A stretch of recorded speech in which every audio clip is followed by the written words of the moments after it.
Evening at the Movies is a proud member of the I Did Not Make These Rankings podcast network.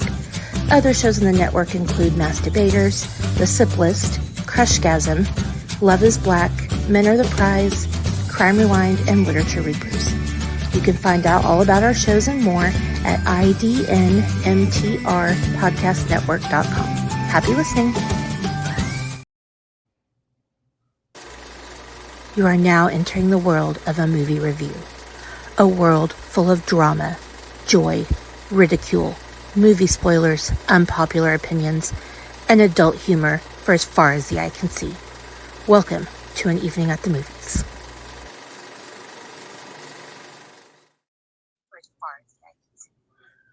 Hello, everybody. Welcome back to your favorite movie-based podcast. This is An Evening at the Movies. I am your excited to be here, as always, co-host Casey B. Um, before I get, well, no, we'll introduce the co-host and then we'll come back to the every episode tagline. But my favorite co-host is back with us. Hi, co-host. How are you? Hello, I'm doing okay. I'm here, I'm hanging in. Excuse me. COVID's almost gone. Woo! Now if I could just get rid of this. Woo-hoo. So, like I said, as everybody knows, this is the podcast where we eat the stale popcorn, we drink the watered down sodas, and we talk about all of our favorite movies and why we love them, or in certain special instances, favorite actors and why we love them. But Yeah. I will get to that in a second. But before we get into all of that, though, I just want to shout out to everybody who watched the live feeds from last week and participated and enjoyed before the release day releases of said episodes. Both the Christine episode and Firestarter episode that we recorded with Harvey last week has been viewed over 300 times. Sorry. Added together. So, Woo! definitely that's a huge number for us, and I'm glad that you guys watched and enjoyed all parts or whatever the case may be, but still you watched, and that's what the key thing is. So we love our listeners, we love the hundreds, so thank you guys for being here each and every week. You guys are freaking amazing. And you'll get a thank you again at the end of the episode, but I digress. So how has your week gone, co-host? Oh, it's been all right. Just, recovering from COVID and my surgery and starting to feel, sorry, still got a cough. Now it's like just like leftover cough and also asthma part of it, but I feel a lot better today, so that's good. So I feel this week I need to double check and make sure Jack and Pearl are nowhere near Springfield, Ohio. No, they were cozied up on the bed together, making sure they each stay safe from being eaten. I can report that both animals are safe and will not be consumed by any humans. So, I know we don't do politics on An Evening at the Movies, but that was just a priceless moment from our current situation that had to be addressed. they're eating the So cats and dogs.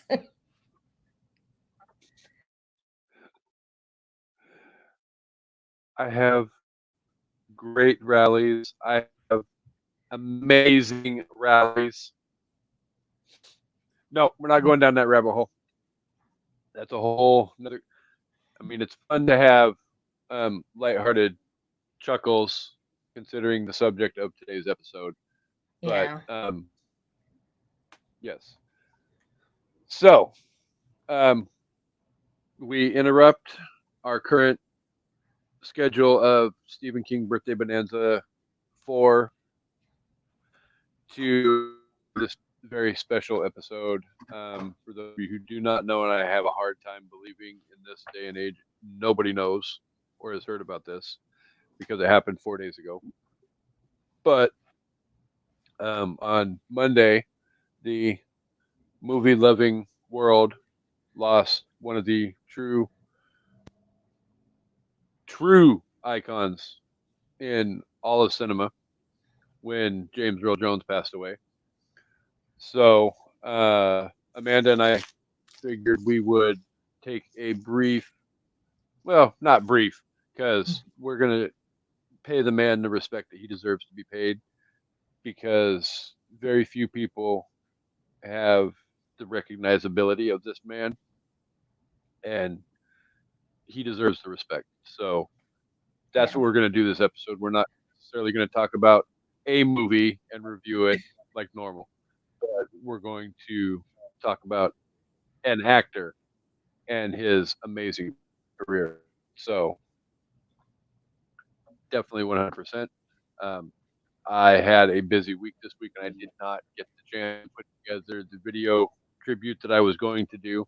So shame on me for that. But Oh well, I have one. I You should have said something. oh yeah, you did.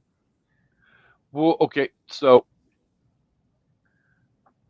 if I mean we probably still can continue the episode, and if my amazing co-host would like to send me her copy, I can flip over and download it, and we can share it with everybody later in the episode. It's a TikTok. Do you think I can just send you? You probably can't download that, huh? I have to make it a video. I may not be able to do that while we're talking because I probably have Oh to use yeah. Canva. Well, I don't know. Let me see. Let's talk, and I'll look at that while I'm. Either way, if we can't do it, then I will definitely get all the information and I will share said video with the group and the Twitters and the YouTube, wherever I can share the co-host video. We will share it so that everybody can experience the wonderment that is all of that. Um, so yes, so the idea that we came up with while we were talking about it on Monday was to just make sure we hit on the iconic roles that um, Mr. Jones had throughout his career. Yeah. Um, there, I mean, obviously, we're going to talk about two Pacific, no, specific roles, I and was I gonna say, feel like please we don't. should probably save those for the end because those everybody knows what those freaking roles are, and we're we'll talk about them, but let's save those for the end. Um, is there one in particular that you would like to kick off? I mean, his list of movies that he's been in is long and distinguished. Not Don't do it. going to make the same joke I made last week, though. But Um. for those of you that just really quick, I'm not going to run down everything, but for those of you that don't know,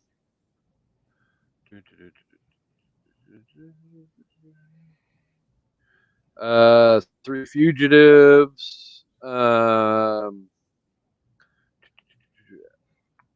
Fantasia 2000, Soul Man, Meteor Man, The Great White Hope, A Family Thing, Patriot Games Robots, Claudine, Best of the Best, Sandlot, Hunt for Red October, Welcome Home Roscoe, Jenkins, Doctor Strange, Clear and Present Danger, Field of Dreams, and of course, um, along with, well, coming to America, coming to America, Lion King, and Star Wars. Yeah. So there's, like I said, a long and distinguished career that deserves to be paid attention to. And thank you for the like, Mr. Joey Rice Jr. But so, which movie would you like to tackle first, co-host? I mean, I don't know. I mean, I guess, I haven't seen Field of Dreams in a really long time, but I think that was definitely a really iconic role for him. Um, and people kind of forgot about that movie, I think, but I don't know. I loved how I like think that movie. I think that movie gets slept on a lot, yeah, but yeah, it's definitely one of those iconic baseball movies. yeah, for sure, for sure. No, so yeah, I mean, I love his character, how he's just like, who the hell are you? Peace, love, and dope. But then he's like the voice of reason and the voice of every, just I feel like James Earl Jones is always the voice of reason, except for when he's Darth Vader. But still, he's just you always know something amazing is gonna be said when he starts talking. Like it's just great. Yeah. Oh, sorry. No. That's my video. Speaking speaking of Darth Vader, um, Yep. no, I mean obviously, well, not even. I mean, because there's some other we've seen him in where he wasn't necessarily the voice of reason, but I feel like we'll get to talk about that movie as well because again, definitely the three movies that I'm thinking about are some of the most iconic movies of all time, even if the third Yeah, for movie sure. is not the star's number one favorite movie or number one greatest movie of all time, and I will fight Dre over that one. So, um, but yeah, Field of Dreams, his performance, and even Kevin Costner's performance, and I'm not a huge Kevin Costner fan by any stretch of the What? imagination. I I can Blood. probably count on my hands how many times on my one hand how many times I've seen a Kevin Costner movie that I thought his performance was amazing. Hmm. Well, maybe two. Now that I mean, it really just depends with him. I What think the hell? What is happening? What is happening? What is happening? of course Jeej isn't home either. Why is Instagram audio calling me? And it was okay. What the fuck is happening right now? I am very confused. Uh, I have no idea, but Instagram needs to realize that we're in the middle of a live episode. okay, I'm gonna turn my phone off. I don't know what's happening. Power off. Yeah, I've never had that happen before. Well, and so with this new Surface, I think I'm gonna disconnect my phone from it. George connected so that my phone, like I can get on the Surface, I can get phone calls and text messages, and but I don't think I want that. It was Instagram calling me over and over, and it was a person I know at first, and then after that, it just kept saying error, but it just kept calling me. I have no idea what that is. Wow. Sorry, y'all. Sorry. Damn, Gina. So, all But right. yeah, Sorry. but Where were we? off to Kevin Costner. bashing, Oh, but you know, there, I don't hate everything that he's ever done. There's just I think actors out there that have a more consistent, longer list of reliable quality performances. whatever. So, Anyway, but well, and the main premise of that movie is one of the most quotable quotes in movie history. If you build it, they will come. yeah, people will come, Ray. I mean, yeah, we could. There's a lot of movies we could talk about, but I feel like honestly, first of all, being the voice of two of the most iconic characters ever, I think is Mufasa and Darth Vader is kind of what is happening. I am very confused right now. Um, yeah, I mean, the fact that he's not, you don't even see his face in these movies, and his voice is just so recognizable and so it's crazy how it can be so soothing and then yet also so like evil. Mm-hmm.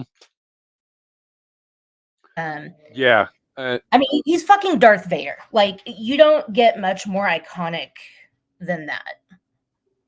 You just don't. Hannibal Lecter. Yeah.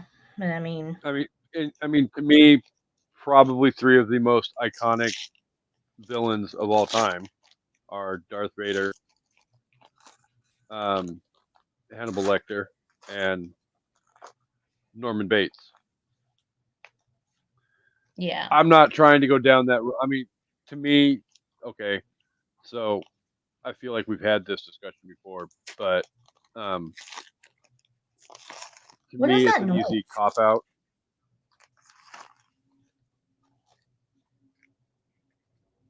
Oh, Nothing, but okay.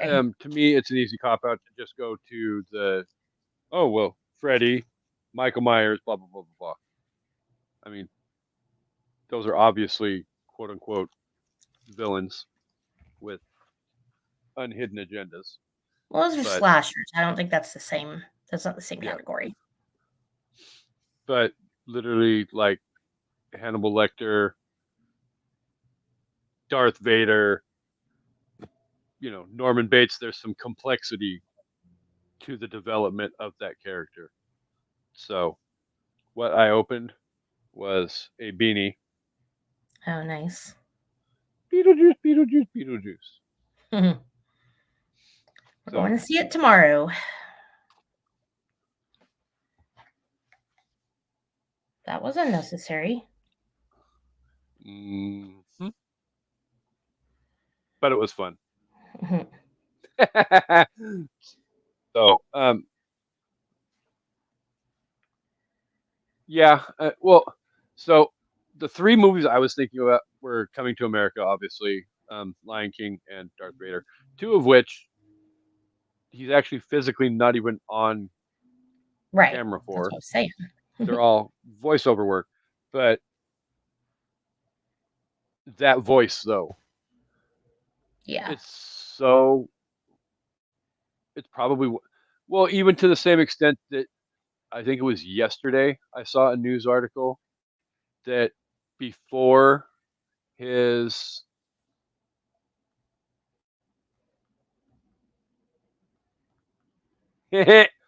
um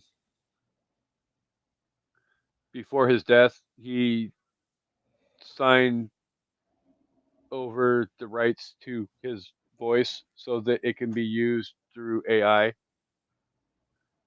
to Interesting. continue the legacy of, I'm guessing, more to continue the legacy of Darth Vader and Mufasa, Yeah, I'm sure. considering that um, the mouse still has lots planned for the Star Wars universe. And I'm guessing with them going back and doing the Mufasa movie now, they probably have lots planned for the Lion King universe as well. I hope not. There need to be a million Lion King movies. There really doesn't.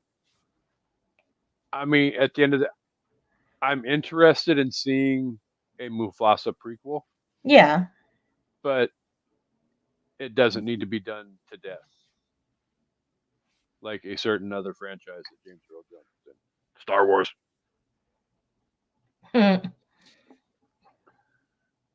But obviously, cinematically, he's delivered some of the most iconic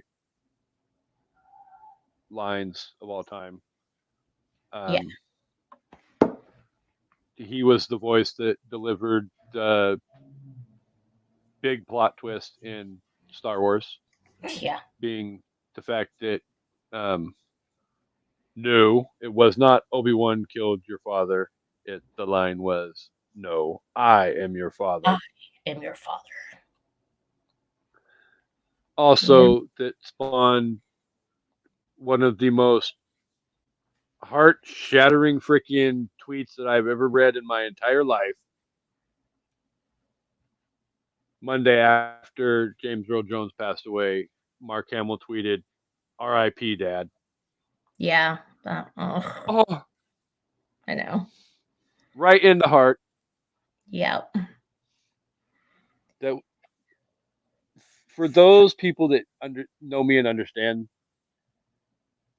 we've talked about, my favoriteest movies of all time before, and you guys all know that probably the top four are The Crow, Green Mile, Wizard of Oz, and Star Wars.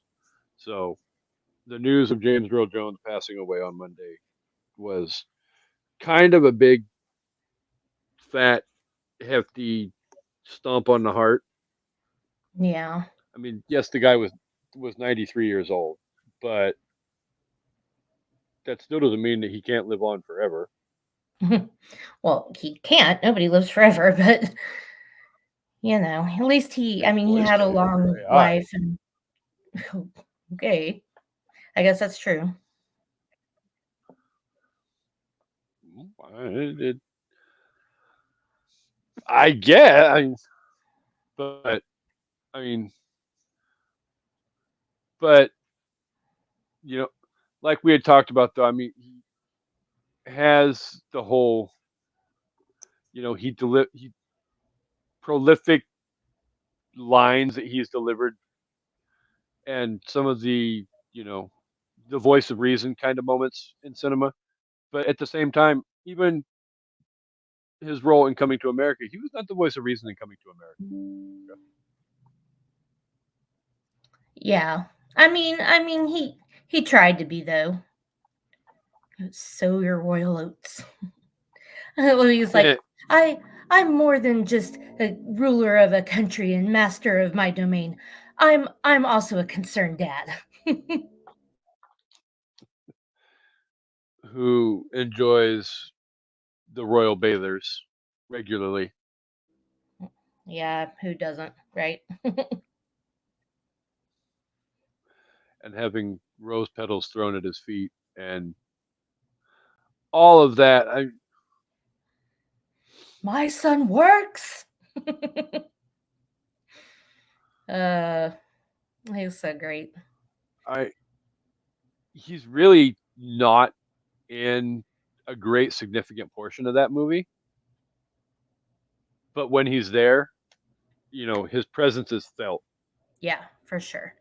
He definitely had a You lasting could say effect. the same thing about even like the Lion King because He's barely in it. Yeah.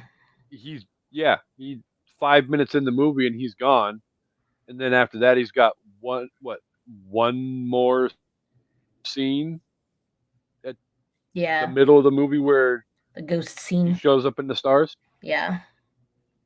Other than I mean, but when he's there, his presence is so prolific that when he shows up, even if it's just orally, he's there Yeah. and he makes his presence known. So Definitely. not a lot of people can say that they have that kind of talent.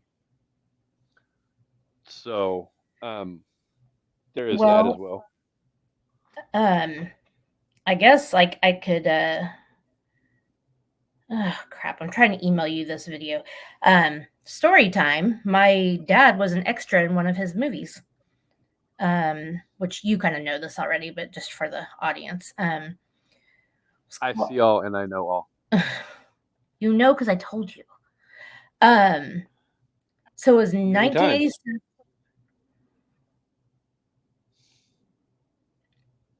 I wasn't meaning that in a rude way. I was just saying you had Uh, told me the story a couple of times. yeah. So it was a movie called Gardens of Stone in 1987. And I honestly I don't wish my dad was watching. He could tell me which base it was. I want to say at that time we were in Maryland, so that's probably where it was. But a lot of the movie was filmed at his army base. So they did a scene in a bar, and my dad and some of his buddies got to be extras. But it sucks because I got to meet James Earl Jones and I met James Caan and Angelica Houston. And I don't remember it. My dad was trying to find pictures, but I'm like, I wish I could. I wish I had that as a core memory because how fucking amazing is that? But We found the picture of him and James Earl Jones. yeah, I thought there was one with me, but anyway, that's just a cool little connection that we have that I thought was fun. So Oh no, that's still. I don't care. You know, that's one of those jealous moments. I, honest to God, would love to say that I wish I got to have a moment like that. yeah, would be But awesome. it would be awesome. And you know, there's really not. Well, I mean, there is all kinds of stuff that we can uh, share about how great of an actor he was, or how great of a voice he had. Yeah, And at the end of the day, I mean, I feel almost like this is going to come across as kind of a hollow statement, considering he signed over his voice to basically be used in AI purposes. But it's definitely not going to be the same. And no, uh, he's his voice will be a presence that will be, and he will be missed greatly going forward in the annals of cinema history. yeah. So, um, I loved his guest spot on Big Bang Theory too. oh He God, that was freaking. Sheldon's That he's was like, probably one of the most. yeah. Go ahead. Let me guess, you like Star Wars. And Sheldon's like nodding his head and he's like, let me tell you something.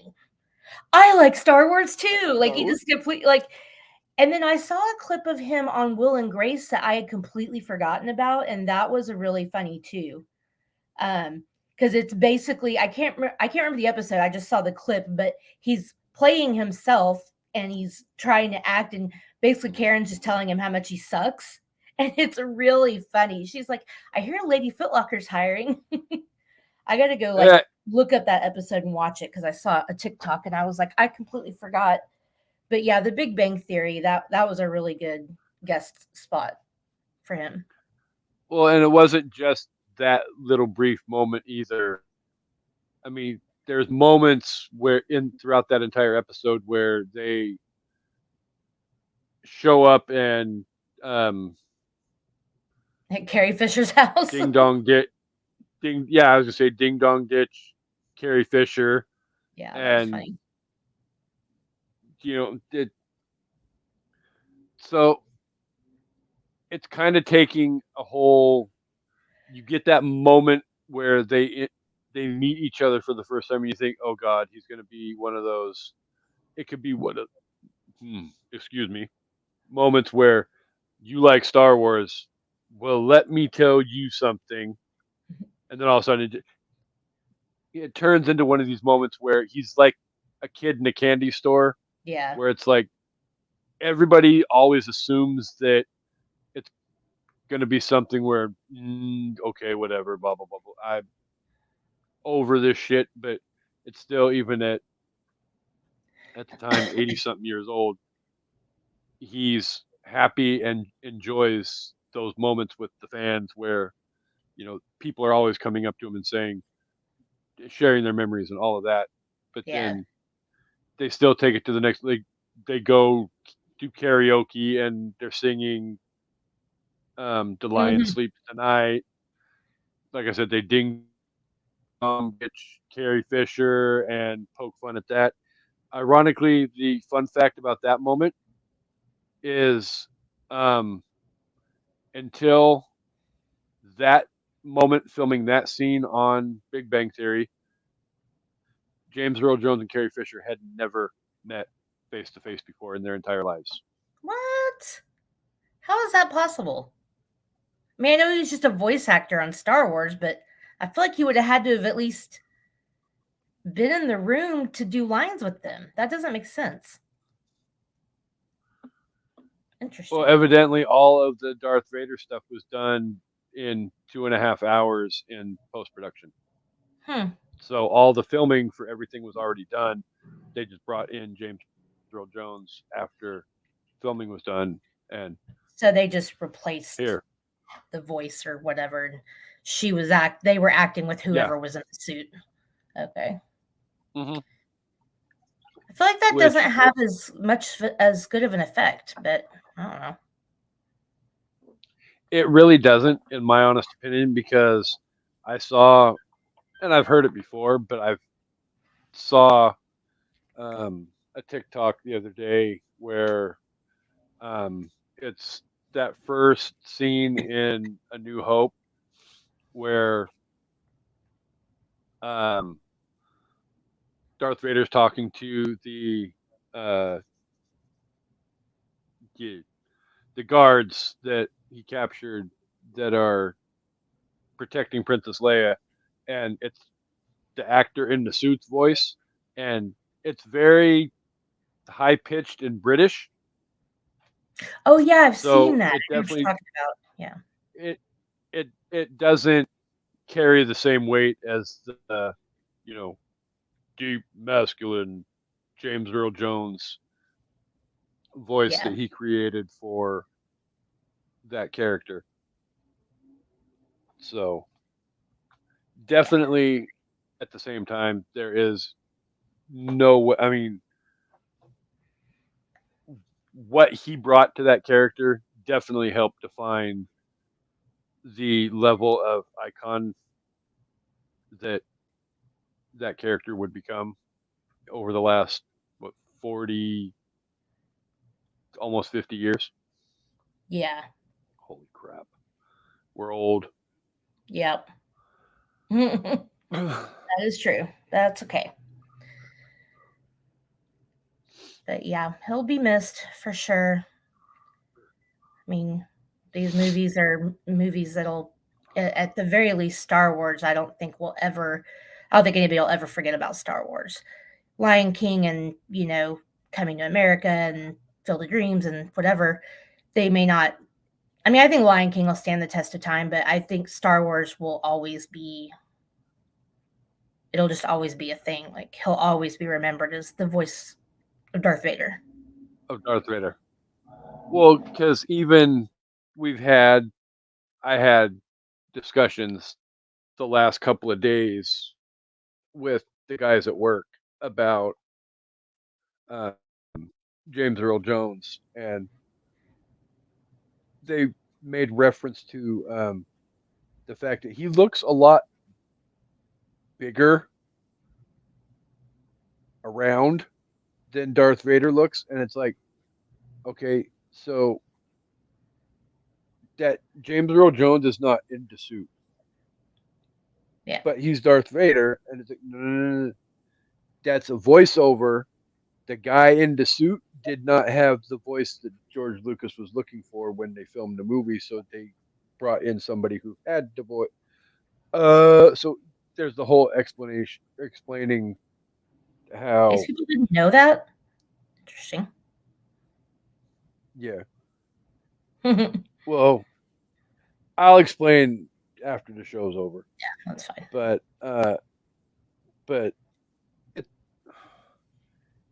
yeah, he Darth Vader will stand the test of time. I feel like Mufasa will stand the test of time. The nice thing is for the next generation coming up, they have people like yourself, myself, Dre, and people like that who will not allow characters like um, King Joffrey or King Jaffe to be forgotten about, Yeah. or Field of Dreams, or all the other great stuff that Mr. Jones did throughout his entire career, because people like him deserve to be remembered Yeah. for all time. So um,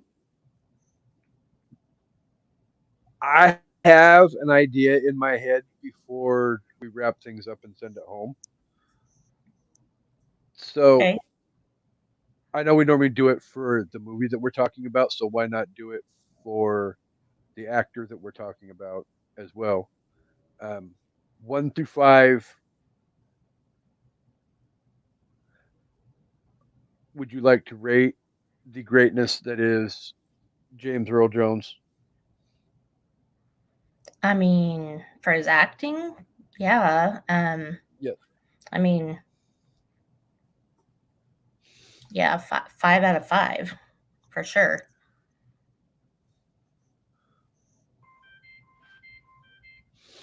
Well, I mean, it dawned on me after your insulin pump's going off. Yeah. It dawned on me after I came up with the idea while we're sitting here talking that um, it probably would not be a good thing to just give him anything less than a 5 out of 5 on a tribute show. Yeah. But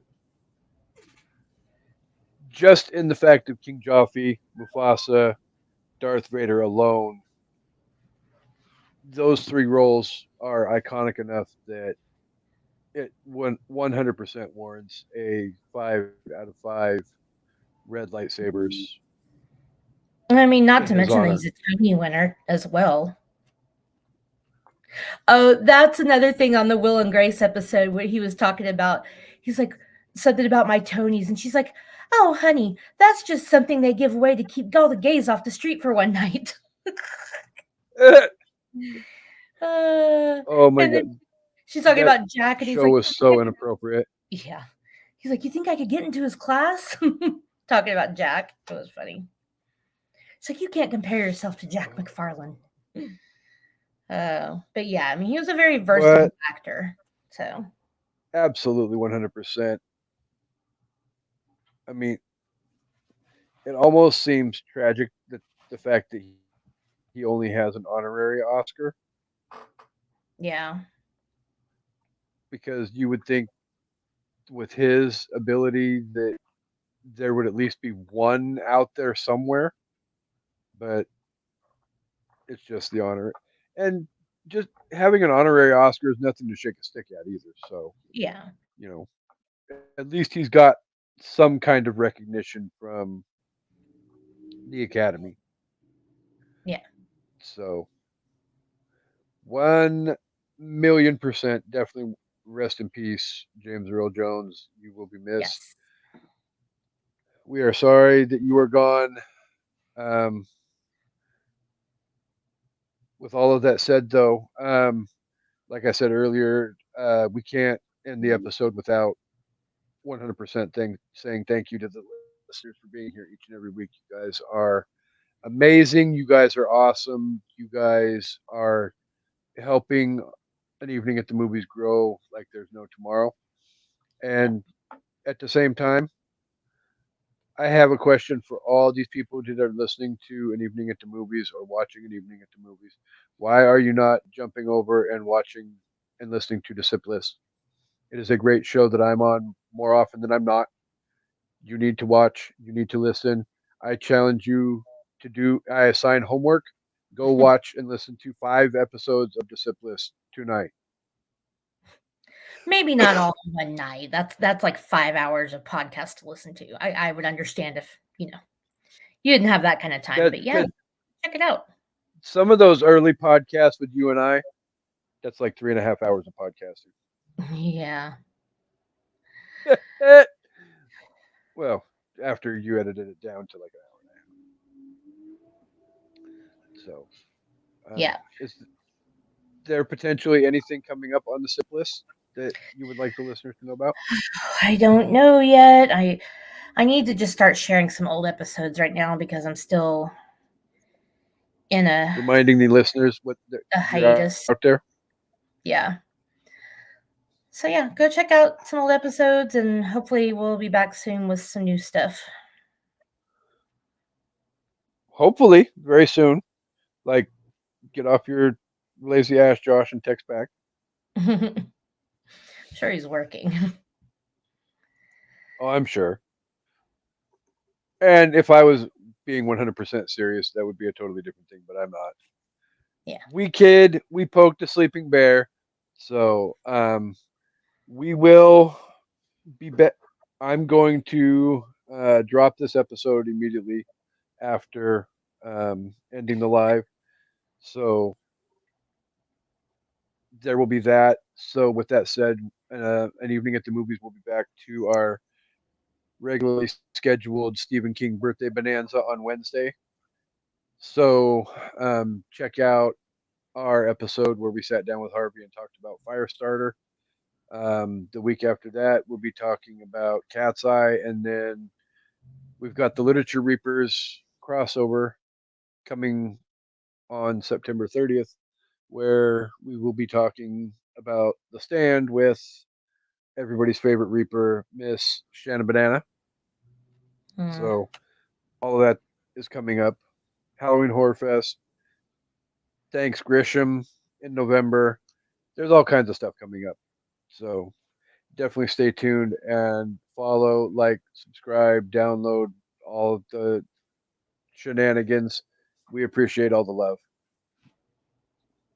So, Yep, yep. with all of that said, I think there's only one thing left to do, and that would be to turn the floor over to my co host, who does the thing like she does the thing, and only she can do it because it doesn't work the same when I do it. So, All right. Well, everybody, thanks for watching and listening. We hope you enjoyed this episode. Sorry about the road noise.